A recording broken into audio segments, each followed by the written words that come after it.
मैं जैसे ही उतरा स्टेज से वैसे ही 4-5 पुलिस वाले और 2-4 और सिक्योरिटी लोगों ने ऐसे ऐसे पकड़ लिया मुझे, ऐसे ऐसे। ऐसा कभी हुआ ही नहीं। आपको कैसे लगता है कि आप सोनू निगम या किसी और आर्टिस्ट को इस तरीके से रोक कर थाम कर फोटो खिंचवाए बिना 50 लाख खर्च किए? अरे मतलब first of all it does not suit. कोई मुझसे पूछेगा कि आपने केस क्यों नहीं किया, मैं किस बिना पे केस करूँ, मैं किस पे केस करूँ? पुलिस वाले तो उनके अंडर थे, सारे ACP DCP तो उनके साथ फोटो खिंचा रहे थे मेरे साथ में, और बड़े तमीज़ से थे। किसी ने भी मुझसे बदतमीजी नहीं की सिवाय उस आदमी के। हमेशा ही फिरौती में पैसे नहीं मांगे जाते, यहाँ फ़ोटो मांगी जा रही फिरौती पे, सोचिए। तो मैं तो एकदम ज़ब्त हो गया और मैंने बोला अगर मैं यहाँ पे लड़ा तो ये मेरे लोगों को भले मुझे ना मारें, किसी को आशिक को थप्पड़ मार देंगे, उनको धक्के मार देंगे, लड़कियाँ थी हमारे साथ में उनको कुछ परेशान कर लेंगे, हम क्या कर लेंगे उनके गढ़ में, उनके एरिया में। अलका याग्निक जी के सेक्रेटरी हैं, नीरज नाम है उनका, उन्होंने इस कॉन्सर्ट को सुपरवाइज किया था, उनके पीछे पड़ गया, आओ तुमको मारेंगे हम लोग, तुमको ये करेंगे, तुमको वो करेंगे, तो वो डर गए बेचारे। So this is absolutely uncalled for कि एक आदमी आर्टिस्ट को धमकाए, उसके लोगों को धमकाए, उसको जाने के बाद में उसके लोगों को रोक दे, उनको रैंसम में ले ले। तो मुलायम सिंह जी ने मुझे कहा कल कि मैं समझ सकता हूँ आपको जो करना है, ये उनका बड़प्पन है, मैंने कहा आपको जो करना है कीजिए, मैं आपके साथ में हूँ, I am with you. Of course क्योंकि वहाँ के एरिया उनका है तो पॉलिटिशियन होंगे, उन्हीं के बलबूते पे वो कर रहे होंगे ना, तो पॉलिटिकल पावर के घमंड के बिना ऐसी बातें हो नहीं सकती। बहुत सारे ज़िंदगी में हालात होते हैं और इंसान नज़रअंदाज कर जाता है कि चल छोड़ कोई बात नहीं, लेकिन ये चीज़ ऐसी हुई परसों रात को जो मुझे लगा कि अगर मैं ऐसे आपके साथ में शेयर नहीं करूँगा, और ये शेयर करने का जो मेरा कारण है वो इसीलिए है ताकि भविष्य में इस तरह की ज़ोर आजमाइश या अपने इलाके में कोई अपने को बहुत शेर समझे और समझे कि जैसे बाकी दुनिया में तो कुछ है ही नहीं। परसों की बात है, मेरी माँ क्रिटिकल है, हर रोज़ 2-2 बार 3-3 बार बुलाती है हमारे पास में, जैसे आखिरी बार देख रही है मुझे। उस हालत में मैं इतनी धक्के खाकर मुरादाबाद में गया और वहाँ पर इतना बड़ा विशालकाय कॉलेज है, बहुत ही अच्छा, बहुत ही सुंदर कॉलेज है, तीर्थंकर महावीर यूनिवर्सिटी। शो किया, हज़ारों छात्र छात्राएँ, उनके अध्यापक प्राध्यापक, उनके माँ बाप जो भी होंगे, सब ने बहुत प्यार से शो देखा, सराहा, क्योंकि उनके लिए बहुत बड़ी बात है कि मैं मुरादाबाद आया हूँ पहली बार। 3 घंटे शो चला, ठीक 1 बजे मैं स्टेज से उतरा। मैं जैसे ही उतरा स्टेज से वैसे ही 4-5 पुलिस वाले और 2-4 और सिक्योरिटी लोगों ने ऐसे ऐसे पकड़ लिया मुझे, ऐसे ऐसे। ऐसा कभी हुआ ही नहीं, एक ने यहाँ पकड़ा, एक ने यहाँ पकड़ा, ऐसे पकड़ा मुझे। मैं देख रहा हूँ, मैं सोचा कि चलो शायद इनका यही स्टाइल है, तो उन्होंने मुझे बोला सर ग्रीन रूम लेके जा रहे हैं। ठीक है चलो, कह रहे तो कोई बात नहीं, सिक्योरिटी हासिल होगा।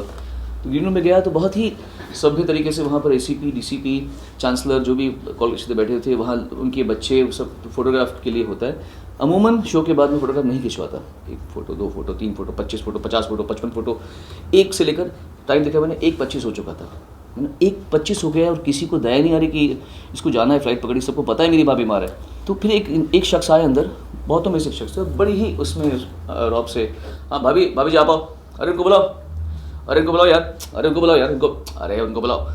तो जब ये 10 मिनट चला तो मैंने उनको सिर्फ देखा और मैंने ऐसे ही कैमरा सामने खड़े थे, तो मैंने सिर्फ ऐसे लिटरली, प्लीज़ मेरी माँ मृत्युशैया में है, आप कृपया मुझे जाने दीजिए, मेरी फ़्लाइट निकल जाएगी, मैं बहुत मुश्किल में पड़ जाऊँगा, जाने दीजिए। वो आदमी ने मुझे देखा भी नहीं और बोला 50 लाख खर्च किए मैंने, 50 लाख, एक फैमिली मेम्बर से फ़ोटो खिंचाऊंगा, बट जाने दूंगा नहीं मैं तो। आशीष को बोला था ना आपको, तुमको बोला था ना जाने दूंगा नहीं मैं। 50 लाख खर्च किए मैंने, एक फैमिली वाले से फोटोग्राफ नहीं खिंचवाऊंगा तो जाने दूंगा नहीं, बोल दो जा नहीं सकते यहाँ से, नहीं। उस दिन मुझे रियलाइज़ हुआ कि अपहरण या जब कोई अपहृत होता होगा तो क्या रियलाइज़ होता होगा। हमेशा ही फिरौती में पैसे नहीं मांगे जाते, यहाँ फ़ोटो मांगी जा रही फिरौती पे, सोचिए। आज के ज़माने में एक बड़े से बड़े राजनेता नहीं बचता घोटाले करके, एक बलात्कार नहीं बच सकता। मीडिया इतना स्ट्रांग है, आप किस देश में, आप किस सोच में रह रहे हैं? आपको कैसे लगता है कि आप सोनू निगम या किसी और आर्टिस्ट को इस तरीके से रोक कर थाम कर फोटो खिंचवाए बिना 50 लाख खर्च किए? अरे मतलब first of all it does not suit, it is against the decorum of a head of institute. Because बाद में मैंने पूछा, मैंने बोला ये आदमी है कौन एक्चुअली? तो सारे पुलिस वाले जो थे वो कहते हैं छोड़िए सब, ओनर है। तो मैंने बोला ओनर है, ये तो बड़ी शर्म की बात है कि कोई इतने बड़े इंस्टीट्यूट का ओनर। तो मैं तो एकदम ज़ब्त हो गया और मैंने बोला अगर मैं यहाँ पे लड़ा तो ये मेरे लोगों को भले मुझे ना मारें, किसी को आशिक को थप्पड़ मार देंगे, उनको धक्के मार देंगे, लड़कियाँ थी हमारे साथ में उनको कुछ परेशान कर लेंगे, हम क्या कर लेंगे उनके गढ़ में, उनके एरिया में। आपने कुछ नहीं बोला, मैंने भाई चलो फोटो खिंचाई। आते रहें सब फोटो खिंचाते रहे। इतनी तमीज़ से लोग आ रहे हैं, समझिए आप बहुत थक गए होंगे। उन्होंने मैं थकता नहीं हूँ, मेरी माँ मर रही है असल में।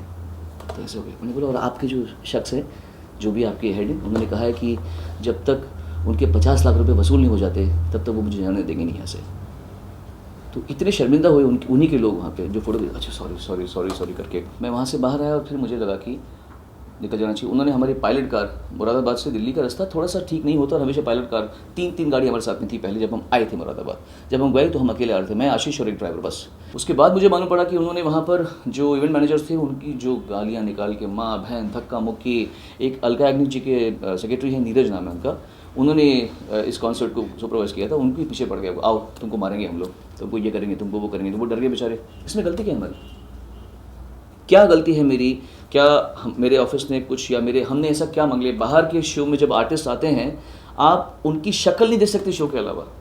उनके कॉन्ट्रैक्ट में लिखा होता है 20 ऑटोग्राफ्स 15 पिक्चर्स या 40 ऑटोग्राफ्स 24 या 25 पिक्चर्स, ऐसे कॉन्ट्रैक्ट में लिखा होता है। आपने क्या समझ लिया कि सोनू निगम या कोई भी आर्टिस्ट आपके पास में आया तो आपने इसको खरीद लिया? 50 लाख आपने हमें तो नहीं दिए, तुमने खर्च किया, तुम्हारा कॉलेज के लिए तुमने खर्च किया, ये हमारी थोड़ी गलती है। तुमने शो के लिए हमें बुक किया, हम शो के लिए आए, हमने अपना काम किया, उसके बाद में तुम कैसे ये बोल सकते हो? और एक शिक्षा संस्थान का owner, how can you? Manish Jain नाम है उनका, मुझे बाद में मालूम पड़ा क्योंकि मैंने मुलायम सिंह यादव जी से बात की।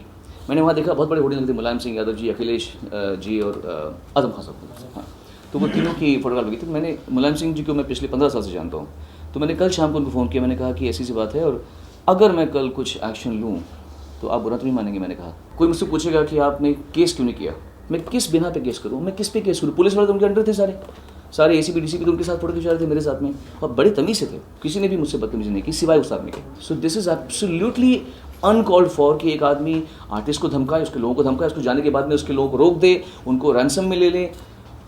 तो मुलायम सिंह जी ने मुझे कहा कल कि मैं समझ सकता हूँ, आपको जो करना है, ये उनका बड़प्पन है। मैंने कहा आपको जो करना है कीजिए, मैं आपके साथ में हूँ। आज के ज़माने में इस तरह की गुंडागर्दी अलाउड नहीं होनी चाहिए और इसी कारण से मैंने ये कॉन्फ्रेंस बुलाई थी। थैंक यू सो मच, आपने मेरी बात को सुना और इसे वक्त दिया। थोड़ा सा धक्कम धुक्की तो हुई है, हाथापाई हो जाती अगर मैं बदतमीज़ी करता तो। अगर मुझे गुस्सा आ जाता, मैं कुछ ऐसी बात बोल जाता जो ऑब्जेक्शनेबल होती, तो मैं आज आपके सामने बैठा नहीं होता, क्योंकि फिर वो मुझ पर उंगली उठाते, इसने भी ऐसा बोला, तो मैंने कुछ बोला ही नहीं, मैं तो ऐसे खड़ा रहा। इसलिए क्योंकि मुझे I don't want to be wrong from my side, but हाँ धक्का मुक्की हुई है। हमारे सेक्रेटरीज़ को, हमारे ग्रुप के इवन नीरज को गालियाँ वाली दी गई हैं। हाँ, मैंने परफॉर्म ना किया हो तो तुम बोल सकते हो यार हमने पैसा दिया, तुमने परफॉर्म नहीं किया। 3 घंटा परफॉर्म करके आ चुका हूँ, 1 बज उतरा हूँ मैं, उस समय 1:30 बज चुके हैं। तुम कौन होते हो मुझे रोकने वाले? मेरे आंखों के सामने जो ऐसा कह सकता है? मैं खून के घूंट तो पिया था मैंने, और अभी भी मैं सोचता हूँ, मुझे लगता है कि ये लोग कितने छोटी मानसिकता के लोग होते हैं। ऑफ कोर्स क्योंकि वहाँ के एरिया उनका है तो पॉलिटिशियन होंगे, उन्हीं के बलबूते पे वो कर रहे होंगे ना। तो पॉलिटिकल पावर के घमंड के बिना ऐसी बातें हो नहीं सकती।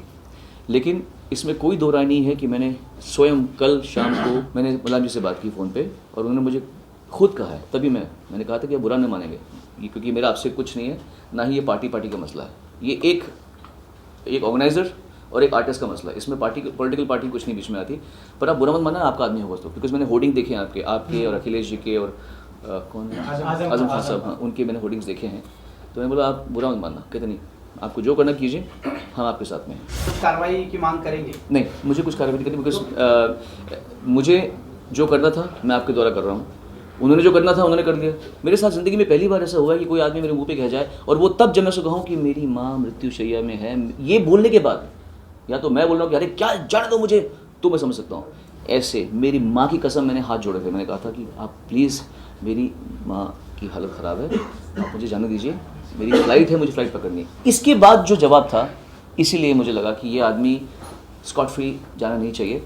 मुझे फ्रैंकली मुझे कहा गया कि इसके रेपरकशन हो सकते हैं, स्ट्रॉन्ग है, ये है वो है, कभी कुछ बदला निकाल सकते हैं, कुछ भी। बट मेरा मन जानता है कि मेरा इरादा तिरस्कार करने का नहीं है, मेरा इरादा करेक्ट करने का है, माइंडसेट करेक्ट करने का, उनका नहीं बाकियों का भी, जो अगर कभी फ्यूचर में ऐसा होने वाला हो, या और लोग जब किसी को बुलाएं आर्टिस्ट को, I don't want anybody to treat anybody like this.